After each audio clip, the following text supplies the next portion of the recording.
ମାଙ୍କର ନୀତିକାନ୍ତି ବିଷୟରେ ଟିକେ ଆମକୁ କହିବେ।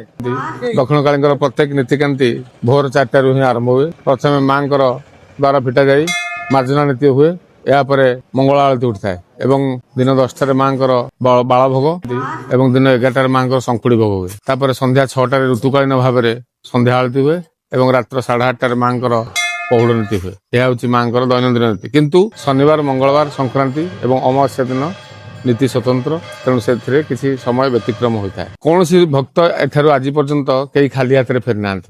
ଯିଏ ଯାହା ମନାସିକିରି ଏଠାକୁ ଆସିଥାଏ ସାମାନ୍ୟ ଦୀପଟିଏ ବସାଇ ମାଙ୍କୁ ଡାକିଦେଲେ ମା ତା ତତ୍କ୍ଷଣାତ୍ ପୂରଣ କରନ୍ତି ବୋଲି ଏଠାକୁ ସୁଦୂର ଦେଶ ବିଦେଶରୁ ଲକ୍ଷ ଲକ୍ଷ ଭକ୍ତ ଛୁଟି ଆସିଥାନ୍ତି। ଏ ମା ଦକ୍ଷିଣକାଳୀ ହେଉଛନ୍ତି 3 ଭଉଣୀ। ଇଏ ହେଉଛନ୍ତି ବୀରବନ୍ଦପୁର ଶାସନରେ ଯାହାକୁ ଦେଖୁଛନ୍ତି ଆପଣ, ସେ ହେଉଛନ୍ତି ସାନ ଭଉଣୀ ମା ଦକ୍ଷିଣକାଳୀ।